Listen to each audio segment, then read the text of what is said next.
Society కోసం రైతులందరూ నిన్న సాయంత్రం నుంచి సొసైటీ దగ్గర మరి లైన్ కడితే ప్రొద్దున రమ్మన్నారు. ప్రొద్దున 2 గంటలకు వచ్చి లైన్ కడితే వస్తుంది ఇస్తుందని చెప్పారు.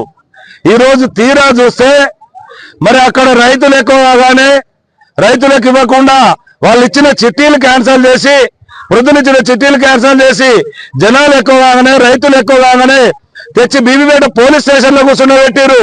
ఇది రైతు రాజ్యమా, పోలీసు రాజ్యమా? ఇదేం దౌర్జన్యమైనటువంటి రైతు వ్యతిరేక రాజ్యం.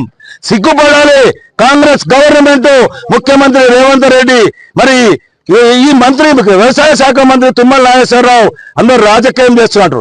నేను కూడా 8 ఎకరాలు నాటేసిన, మరి 2 నెలలు అయిపోతుంది. రోజు కుల్లా అవుతుంది అంటే మేము ఎక్కడ సొసైటీ దగ్గర కానీ మరి ఎక్కడికి రైతునై ఉండో ఎక్కడికి పోలేదు. కానీ ఈ రోజు ఆలోచించాలి. మరి ఇప్పటికి 2 నెలల తర్వాత కూడా 2 నెలల 10 రోజులు అయినాక కూడా మరి దానికి మరి యూరియా కానీ పొటాష్ తో కలిపి కానీ ఏం చల్లకపోతే పరిస్థితి ఏంది? దిగుబడి రాదు. రైతులకు దిగుబడి రావాలని కోరుకునే ప్రభుత్వమా ఇది? వద్దనే ప్రభుత్వమా? మరి కాంగ్రెస్ ప్రభుత్వం వచ్చినాడు రైతులందరూ కూడా మేము 500 బోనస్ ఇస్తాను, బోనస్ ఇయ్యే చేతగాక ఇవాళ యూరియా సప్లై చేయలేకపోతున్నావు. మరి ఈ సొసైటీ బీబీపేట సొసైటీ ఈ రోజు ఇప్పటి వరకు మరి 12 గ్రామాలున్నాయి. ఈ 12 గ్రామాలకు 1-2 గ్రామాలున్న సొసైటీతో పాటే సప్లై చేస్తారు. అధికారులు మరి పర్యవేక్షణ లోపం, ప్రభుత్వ అలసత్వం, ప్రభుత్వ నిర్లక్ష్యం, రైతు వ్యతిరేక విధానంతో ఈ రోజు నడుస్తున్నది. మరి ఇన్ని జరుగుతున్నా కూడా ప్రైవేటు వ్యక్తులకు ఇప్పించారు. ప్రైవేటు వ్యక్తులకు ఇప్పించి ఒక్కొక్క యూరియా సంచి 268 రూపాయలు ఉంటే 300 రూపాయలకు ఒక సంచి అన్నారు. గంట మందు దాన్ని టైప్ చేస్తూ మరి ఇచ్చారు. గంట మందుకు కూడా 150 రూపాయలు అదనంగా చేస్తూ మరి ఇక్కడ ఉన్నటువంటి రైతులందరికీ కూడా ఇవ్వకుండా వాళ్ళ ఆసాములకు ఇస్తూ జిల్లా పరిసర ప్రాంతాలందరికీ కూడా ఇది రైతు వ్యతిరేక ప్రభుత్వం. నేను కూడా సింగిల్ విండో చైర్మన్ చేసిన, ఏనాడు కూడా 14.5 సంవత్సరాలు చేసిన, ఏనాడు కూడా పోలీస్ స్టేషన్ లో పెట్టి అసలు కూపన్లు ఇచ్చిన సంఘటన లేదు. ఇక్కడ ఉన్నటువంటి మరి రాష్ట్ర ప్రభుత్వ వైఫల్యం ఎక్కడ కూడా చూస్తే ఈ మన జిల్లాలో బఫర్ స్టాక్ ఒక్క సంచి కూడా లేదు. సిగ్గుపడాలి.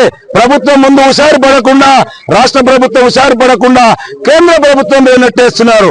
కేంద్ర ప్రభుత్వం మేము రాష్ట్ర ప్రభుత్వం మీద నెట్టేస్తున్నారు. ఇవాళ ఏ ఒక్క బీజేపీ నాయకుడు, ఓ ఒక్క ఎంపీ, బీజేపీ ఎంపీ, మరి మన కాంగ్రెస్ ఎంపీలు ఎవరైతున్నారో, ఎమ్మెల్యేలు ఎవరైతున్నారో అది పట్టించుకోకుండా మరి సభలు పెడుతూ, సమావేశాలు పెడుతూ మరి జన సమీకరణకు తిరుగుతున్నారు. కానీ రైతులందరూ ఎలా బతకాలి, వాళ్ళకు మందు సప్లై చేయలేకపోతున్నాం, యూరియా అనేటువంటి భావన వాళ్ళ మధ్యలో లేదు.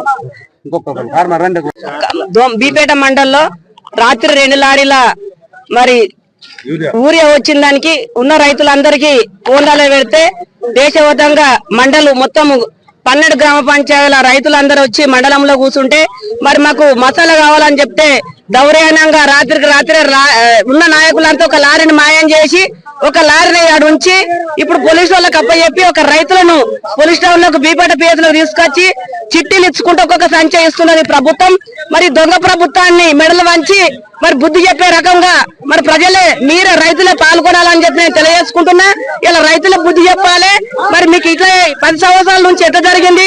మరి ఇప్పుడు ఈ 2 నెలల నుంచి ఒక్కొక్కరు 10 ఎకరాలు 20 ఎకరాలు నాటేసుకొని 2-3 సంచులు ఉండవు ఏం చేసుకుంటారని చెప్పి మన ప్రభుత్వాన్ని మేము అడుగుతున్నాం. ఒక పోలీస్ స్టేషన్ లా ఎక్కడ లేని విధంగా ఒక బీపేట పోలీస్ స్టేషన్ లకు తీసుకొచ్చి పోలీసులు లోపటేసి చిట్టీలు ఇస్తారంటే ఇది ఎంత ఘోరమైన వ్యవసాయం చేసుకున్న వాళ్ళకు వాళ్ళ పంట వాళ్ళు కష్టపడి ఒక రైతులు అనేది ఒక రైతును రాజు చేయాలనుకున్నది ఇదేనా వాళ్ళకు చూపెట్టే చుక్కలు మనం పోలీస్ స్టేషన్ ఇచ్చే పద్ధతేనా? ఇది చిట్టీలు పంచడం కరెక్టా, న్యాయమా అని మేము తెలియజేస్తున్నాం. రేవంత్ రెడ్డి గారు ఇక నన్ను మేల్కొండ్రి, మీకేమైనా చిగ్గుశారము చిత్తశుద్ధితో మీ మనసు ఉంటే ఈ రైతులను ఇక్కడ చూసుకోవాలని మాట్లాడకండి. ఇలాంటి పోలీసులను ఎగబెట్టి ఇలాంటి అది చేయకండి. రైతులకు ఊరియా ధాన్యం నువ్వేదో లిక్విడ్ ఇచ్చినవాట, ఈ వర్షాలలో లిక్విడ్ కొట్టుకుంటుంటదా, చేను ఉంటుందా అని అడుగుతున్నాం రైతుల తరఫున. నేను 10 ఎకరాలు వేసిన, నేను ఒక్క 2 సంచుల ఊరియా కొండవలేను. ప్రైవేట్ లో కొనుక్కొని పోయినాం.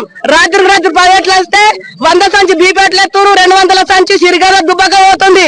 మరి ఇదెక్కడ న్యాయము? మీకు కనసాట్ లేకుంటే ఇలా సొసైటీ కన్సల్ట్ లేకపోతే ప్రైవేట్ ఎవరిని తెచ్చి అమ్ముతాడు? ప్రైవేట్ ఆయనకి ఏం కాని మంది తెచ్చి అమ్ముతాడు? లారీలు తెచ్చుకుంటారు రాత్రి ఎందుకు ధ్వంసం అవుతుంది? మరి ఇలా మీరు తెచ్చే మీకు దమ్ము ఉంటే రాజకీయం చేయండి, దమ్ము లేకపోతే చాలా ఇంట్లో కూర్చుండండి, రైతుల ఉసురు పోసుకోకని చెప్పి తెలియజేసుకుంటూ ఈ అవకాశం ఇచ్చిన మీ అందరికీ